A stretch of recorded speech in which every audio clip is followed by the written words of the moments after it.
خواتین و حضرات، اسٹاک ہوم سے عارف کسانہ کی جانب سے خوش آمدید۔ آج اتوار اور 24 ستمبر ہے۔ آج کے دن آپ کو انتظار ہوتا ہے سویڈن کی ڈائری کا، جس میں پورے ہفتے کی ہم سویڈن کی خبریں، یہاں پہ ہونے والے اپڈیٹس اور رپورٹس، ان کا جائزہ لیتے ہیں، ان پہ تبصرہ کرتے ہیں اور آپ کو تمام حالات حاضرہ سے آگاہ کرتے ہیں۔ اور مجھے خوشی ہے کہ آپ لوگ جو ہے وہ اس کا انتظار کرتے ہیں اور اس سلسلے کو جو ہے وہ بخوشی جو ہے وہ دیکھتے ہیں۔ تو اس سے پہلے کہ ہم سویڈن میں ہونے والی اہم خبریں اور رپورٹس کی جانب چلیں، ایک اطلاع آپ لوگوں کے لیے۔ آپ کو علم ہے کہ اگلے ہفتے 27 ستمبر بدھ کے روز جو ہے وہ 12 ربیع الاول ہے، اور اس دن رسول اکرم صلی اللہ علیہ وآلہ وسلم کی ولادت باسعادت ہوئی۔ اس دن کو عید میلاد النبی کی صورت میں منایا جاتا ہے، اور یہاں سویڈن میں جو پاکستانی سفارت خانہ ہے، انہوں نے ایک بڑی شاندار روایت قائم کر رکھی ہے۔ مختلف سفیر آتے رہے، لیکن وہ روایت جو ہے وہ جاری ہے کہ ہر سال 12 ربیع الاول کو سفارت خانے میں عید میلاد النبی صلی اللہ علیہ وسلم کی تقریب ہوتی ہے۔ ہمارے سفیر یہاں پہ عزت مآب ڈاکٹر ظہور احمد صاحب نے 27 ستمبر بدھ کے روز 5 بجے جو ہے وہ سفارت خانے میں عید میلاد النبی صلی اللہ علیہ وآلہ وسلم کی تقریب منعقد کرنے کا جو ہے وہ اعلان کیا ہے۔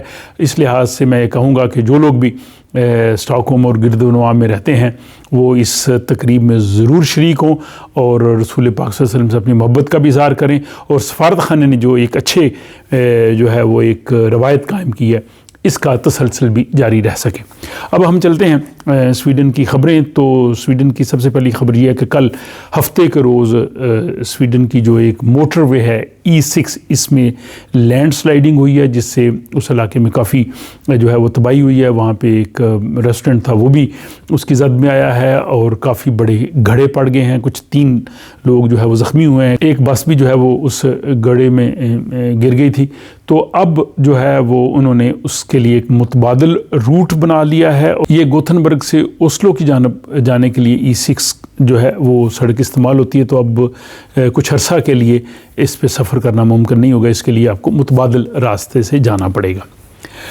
یہاں پہ جو فراڈ کرنے والے وہ مختلف نئے حربے اختیار کر کے فراڈز کرتے رہتے ہیں، جس کے بارے میں آپ کو آگاہ کرتا رہتا ہوں۔ کبھی وہ سوئش کے ذریعے، کبھی وہ ای میل کے ذریعے، کبھی کسی طرح سے۔ اور ابھی ایک لیٹر جو ہے وہ پولیس کی جانب سے لوگوں کو ای میل کے ذریعے بھیجا جا رہا ہے۔ اگر اس کو عام آدمی لیٹر کو دیکھے تو وہ سمجھے گا کہ یہ واقعی پولیس کا ہے، اس کے پولیس کا لوگو ہے، نیچے اسٹیمپ بھی لگی ہوئی ہے، سائن بھی ہیں، لیکن یہ فراڈیے جو ہے نا، وہ ظاہر مکمل فراڈ اس طرح سے تو ہو نہیں سکتا، کیونکہ انہوں نے جو ای میل دیا ہے اس کے اگر آپ دیکھیں گے تو جو سنابلا یا ایٹ ہے، اس کے بعد gmail.com ہے۔ تو پولیس کا جو ای میل ہوتا ہے وہ اس طرح سے نہیں ہوتا، وہ @policen.sc اس طرح سے ہوگا۔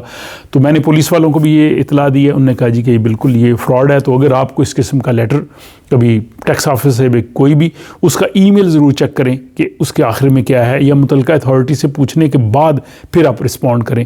تو یہ لوگوں کو جو ہے وہ لوٹنے کے مختلف ان لوگوں کے حربے ہیں۔ تیسری خبر یہ ہے کہ مالمو کی پولیس نے مالمو میں ایک اور قرآن سوزی کی درخواست کو مسترد کر دیا ہے، اور جس کی بنیاد انہوں نے کہی کہ جب پچھلی مرتبہ اجازت ملی تھی تو وہاں پہ بہت ہنگامہ آرائی ہوئی تھی، اور اس لیے امن و امان کی صورتحال کے پیش نظر پولیس نے جو ہے وہ اس درخواست کو مسترد کیا ہے، اور یہ ایک اچھا قدم ہے، بلکہ باقی جگہوں پہ بھی پولیس کو یہی موقف اختیار کرنا چاہیے۔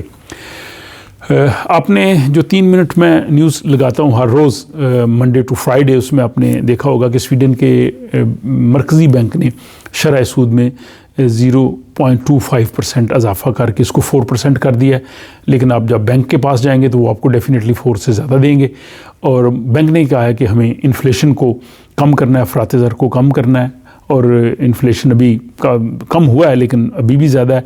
تو جو مرکزی بینک کے چیف ہیں ان کا خیال تھا کہ شاید مستقبل میں مزید تھوڑا سا انٹرسٹ ریٹ بڑھے گا، اور ان کا خیال یہ ہے کہ ابھی اس میں 2 سال لگیں گے، 2026 جا کے حالات جو ہیں وہ بہتر ہو جائیں گے۔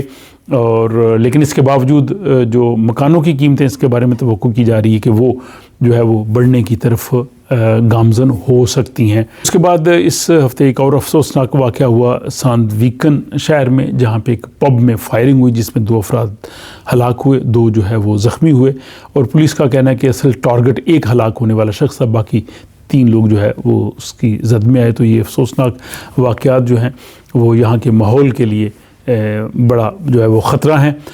اور اس کے بعد آپ پہلے بھی اس بارے میں بات سن چکے ہیں کہ سویڈش گورنمنٹ اور سویڈش ڈیموکریٹ جماعت یہ مل کے اس قسم کا ایک بنانا چاہتے ہیں طریقہ کار کہ جن لوگوں کے کیسز یہاں ختم ہو جائیں, غیر قانونی طور پہ مقیم ہوں, ان کو سویڈن سے جو ہے وہ نکالا جائے. اور اس کے حوالے سے مزاحمت بھی کافی ہو رہی ہے.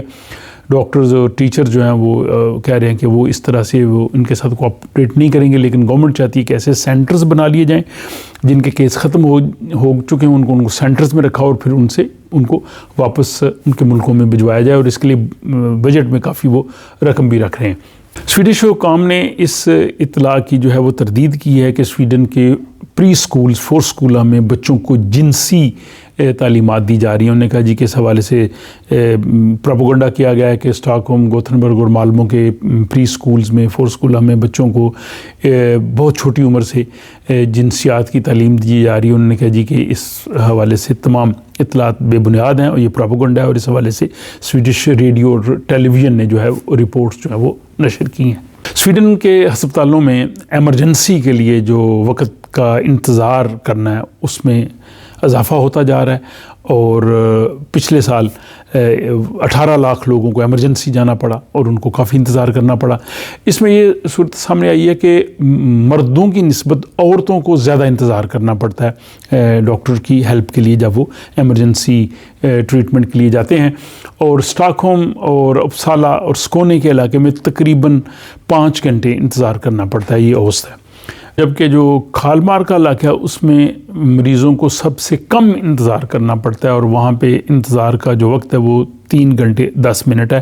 اب حکومت کوشش کر رہی ہے کہ اس ایمرجنسی کا جو انتظار ہے اس کو جو ہے وہ اور کم کیا جائے. سویڈن کی میونسپلٹیز نے صفائی کے لیے 430 ملین سویڈش کرون جو ہیں وہ خرچ کیے ہیں, اور یہ زیادہ تر سگریٹ کے ٹکڑے, کاغذ اور دوسری چیزیں جو ہیں وہ اکٹھی کرنے کے لیے جو ہے وہ انہوں نے ظاہر لوگ ملازمین رکھے ہیں. تو اس سارے پروسیس پہ جو 430 ملین سویڈش کرون جو ہے وہ صرف صفائی پہ لگے ہیں. اور آخری خبر یہ کہ اسٹاک ہوم کے علاقے بریدنگ میں اتوار کی رات 1:30 بجے ایک عمارت میں آگ لگ گئی اپارٹمنٹس میں, اور اس کی وجہ سے وہاں سے 40 لوگوں کو حفاظت کے ساتھ نکالنا پڑا اور 12 لوگ جو ہیں ان کو ہاسپٹل لے کے جانا پڑا. یہ آگ اپارٹمنٹ کے جو ہے وہ 4تھی منزل پہ لگی تھی, 4تھ فلور پہ, اور 3 بجے کے قریب اس آگ پہ جو ہے وہ قابو پا لیا گیا. لیکن ابھی ظاہر اس عمارت کو ٹھیک کرنے میں کافی وقت لگے گا. تو یہ تھی جناب آج 24 ستمبر اتوار کے روز گزرے ہوئے ہفتے کی سویڈن کی خاص خبریں. یہاں پہ کون سے اپڈیٹس ہوئے ہیں اور باقی کس طرح سے ہے, اور اگلی آنے والے ہفتے میں آپ کو بڑی اہم رپورٹس جو ہیں وہ دیکھنے کو ملیں گی. ایک تو یہ ہے کہ سویڈن کا سسٹم کس طرح سے کام کرتا ہے, یہاں پہ آفس کا نظام کس طرح سے ہے, سرکاری ملازموں کو کون سے حقوق اور فرائض ہیں.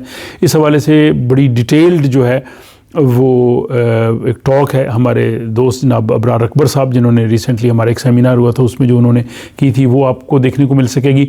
پھر جو ہے سویڈش زبان کے حوالے سے 2 سویڈش یہاں پہ محققین ہیں, سویڈش خواتین ہیں, رائٹرز ہیں, ان کے ساتھ ہونے والا انٹرویو آپ دیکھ سکیں گے.